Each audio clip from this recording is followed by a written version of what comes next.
Let's talk about Marie Curie. Now that's a name we all know, right? It's practically synonymous with genius. But this story, well, it's about more than just the science.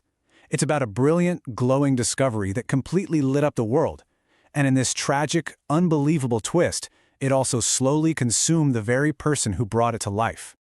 So it all starts with something simple, something that feels almost like magic. Picture this. It's the turn of the 20th century, you're in a cluttered little lab in Paris, and you see something new, something mysterious, an element that's making its own light.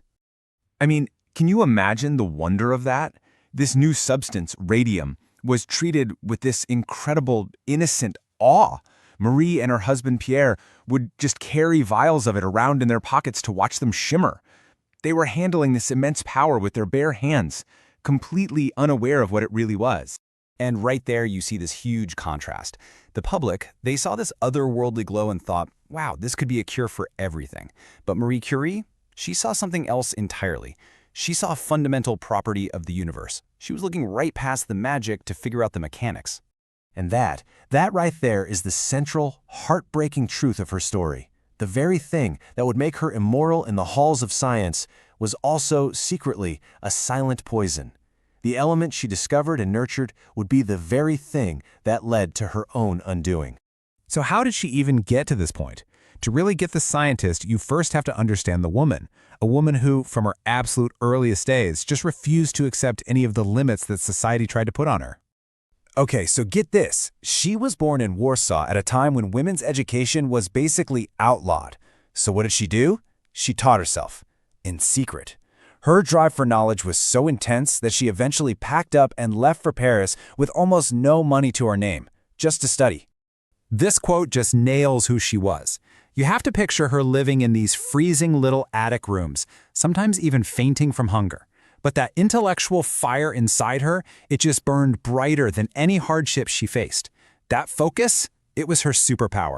So in Paris, all that focus found its purpose. She meets Pierre Curie, another physicist, and boom, together they set off on this journey to finally understand that mysterious glow. Marie comes up with this totally revolutionary idea. The energy she was seeing, she argued, wasn't from some chemical reaction between molecules. No, it was coming from deep within the atom itself. And she gave this phenomenon a name that would literally change physics forever: radioactivity. But listen, this wasn't some neat and tidy aha moment in a lab. This was grueling, back-breaking work. The Curies spent years in this drafty, leaky shed, basically stirring these huge boiling pots of a tar-like ore called pitchblende. They processed tons of it by hand, just to isolate a tiny, tiny fraction of a gram of these new elements. And from all that incredible effort, 2 new elements finally emerged. She named one polonium, as a tribute to her beloved occupied homeland of Poland, and the other, radium, from the Latin word for ray, the source of that enchanting, eerie glow that had started this whole thing. Radium was an instant sensation. People thought it was a miracle substance. It was put into everything: toothpaste, water, you name it. It was seen as beautiful, and it was definitely powerful. But no one understood that it was also deadly. Of course, the world took notice. Her discoveries brought her incredible fame, but her life was about to enter this period where these massive professional triumphs would be cast in the shadow of just devastating personal tragedy. The contrast in her life is just staggering. In 1903, she becomes the first woman ever to win a Nobel Prize. Amazing, right? But just 3 years later, Pierre is killed in a horrible street accident, leaving her alone with 2 young daughters. Still, she pushes on.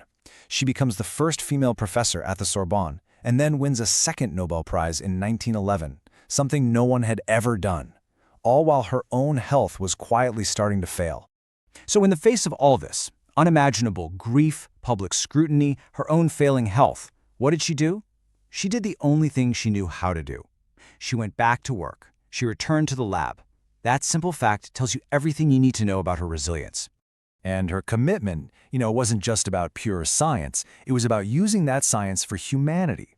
And that legacy, well, just like the elements she discovered, it was both radiant and radioactive. When World War I broke out, she didn't just hide in her lab, no. She took her science right to the front lines. She developed mobile X-ray units. They call them Little Curies. And she personally trained people to use them, saving countless soldiers' lives. On top of that, she had refused to ever patent the process for isolating radium. She truly believed her discoveries belonged to the world.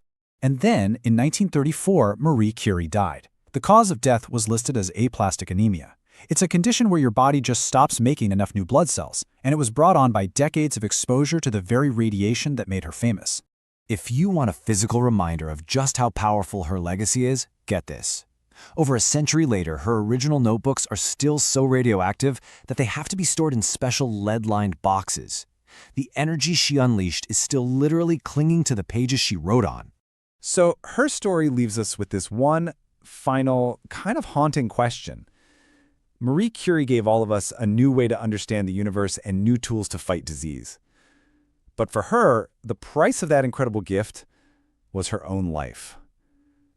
What does that tell us about the relentless and sometimes dangerous pursuit of knowledge?